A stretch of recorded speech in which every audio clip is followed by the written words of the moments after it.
Even the pollinators think it's springtime. Bees, butterflies, we've seen a few now. Hey guys, it's been a while. I know you guys were probably starting to get worried that we were eaten by those bears. Not to worry. The bears have moved on for now. Mother and her cubs seem to have found a new place to hang out, keep warm. That was their den though. That was pretty cool to see. Pretty rare to see 4 cubs, 1 mother. It was quite the privilege to see it. Spring has finally sprung, or it seems that way anyways. I'm not necessarily going to say that's happened yet because there's a lot that could still happen. Early May last year we got dumped on with a foot of snow. Woke up in the morning, bright sunny day, it was looking like it was going to be beautiful. Boom! By noon we had 4 inches, by the end of the day 12 inches. So anyways, it gets us outside having fun. There's my tanning bed. Got to kind of finish putting that together. And Jay, if you're watching, it's shorts weather. It is finally shorts weather. Can you believe that? Jay and his wife Jen run one of my favorite YouTube channels, Almost Homestead. I'll link to it somewhere up here and in the description. I would highly suggest checking them out. If you do check them out, subscribe. Start at the very beginning of their videos. Start at the very beginning. Watch what they've been doing. They got some really cool stuff going on. Their homestead's a little bit different than most folks, but I like it. Plus he's got a trout stream in his backyard. So, the greenhouse. What is going on in the greenhouse? Maybe we should have a look. I'm gonna have to turn the fans off in here. They're just kind of hard to talk over.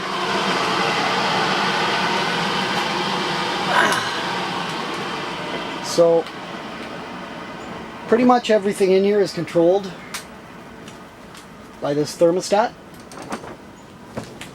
Turns this fan back here on when it gets too hot. Turns the heater on when it gets too cold. And it's a windy day today, as you probably noticed. So, this is how we do it here in Manitoba, growing our own food and trying to spend as little money as possible at the grocery store buying produce. We like to get started early. You've seen what's been going on in the house. Pretty much everything in the house is now moved outside. We're still having to bring some stuff in and out every day, and it's a chore.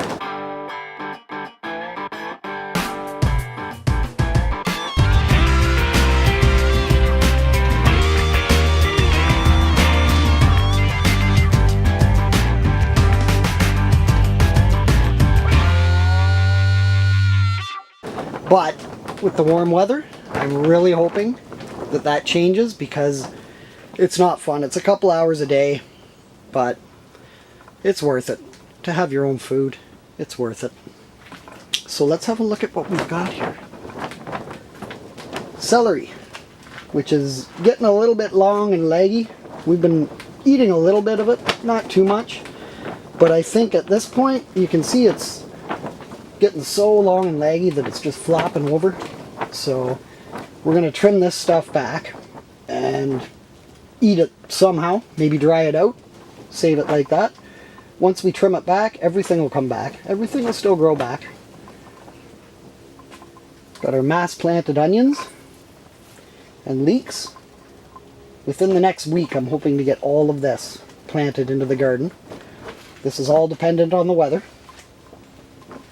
All of our brassicas, they're kind of all mixed together right now just based on height, trying to keep the trays somewhat uniform, but everything here is doing very well. This may very well get planted in the garden tomorrow. I'm not sure yet. I mean, we do have things that we can cover this stuff up with if we're expecting some really cold temperatures, but the long-term forecast is looking pretty nice. Lows of around -1 Celsius. are asparagus. This is the first time I've grown asparagus from seed. So I'm not sure what to expect. These white tips, I don't know what exactly is going on with that. I don't know. It could be a nutrient deficiency, because you'll see that in other plants where the new growth is kind of yellowing. As you can see here, this side of these peppers, yellowing new growth. Back here, green. So that's definitely a nutrient deficiency, that just a little bit of food is going to fix that up. I'm not too worried at all about this. More pepper plants here, various varieties. Some of these are those banana peppers that had that weird humidity issue going on, that they've bounced back. They're flowering. So we'll see what happens with those.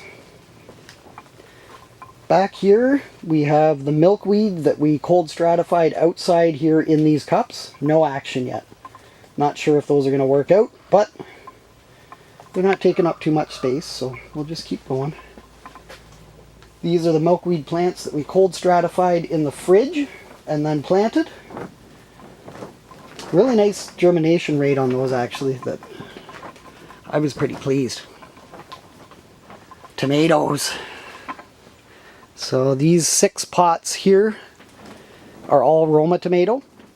We make a lot of sauce and a lot of canned tomatoes here, so it's pretty important to us to have a lot of Roma tomatoes. This variety is called Pomodoro, and we'll be staking these.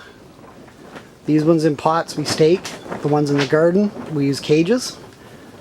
And the back corner here, these 3 are black tomatoes, which I'm really looking forward to. They're tasty. Nice sweet tomatoes.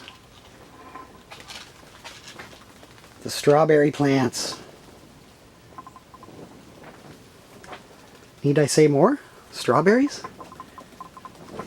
I've already actually even got some strawberry development. Lots of flowering going on.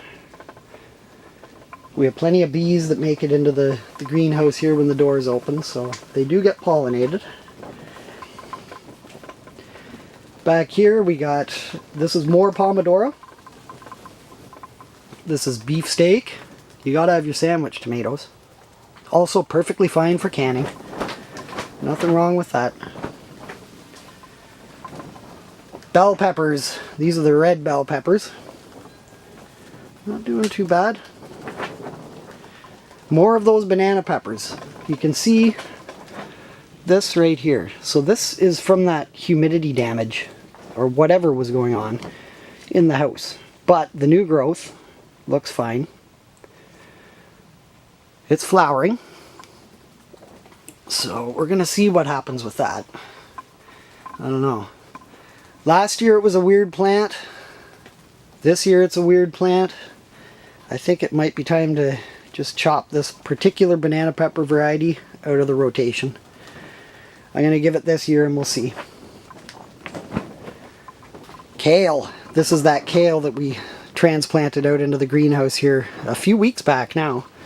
The other kale was decimated by us. I'm sorry we ate it. But this stuff's good too. And it's thriving. It's loving it out here. And more pepper plants. 2 more of the red bells here. This is cayenne. Back here we got jalapeno. And another bell pepper. And so a little bit of what's going on in here. All of these Rubbermaids underneath here are filled with water. Oh, I almost forgot the garlic. We've got our garlic down here. So yeah, all of these Rubbermaids are filled with water, as is this rain barrel, which we're just capturing the heat from the sun, help it keep a little bit warmer in here at night. There's the old compost heater. I emptied it out, and it actually composted really quickly. I'm not going to use that compost this year because there's a good chance it'll still be pretty hot, but I mean, I was impressed at how quickly that thing sank. I totally forgot to do a video of what came out of it. But there's always next year, this winter. But I can assure you, it composted quickly. We could probably use it this year, but I don't really want to risk it. I'm just going to turn the fans back on here. We'll head back outside.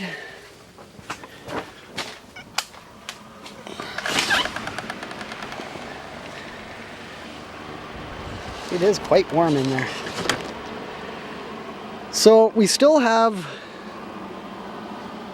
I don't know, 6 or 8 trays planted inside. What's planted in the house right now is what's actually going to be for the gardens. Okay, so what is in the greenhouse right now is to get us through until the gardens start producing for us. So that's a little bit of what's going on here at D'Ambois. Tomorrow we're going to finish off this little cold frame that we have here. That'll be where we're planting some early season radish, some lettuce. There's going to be more stuff that we put in there. I just can't think of it right now. Probably a few little varieties of herbs, things like that. So for now, sorry it's been so long for an update. I think things are really going to change now because it's here. At least I hope it's here, springtime. So until next time, which will probably be tomorrow, ciao.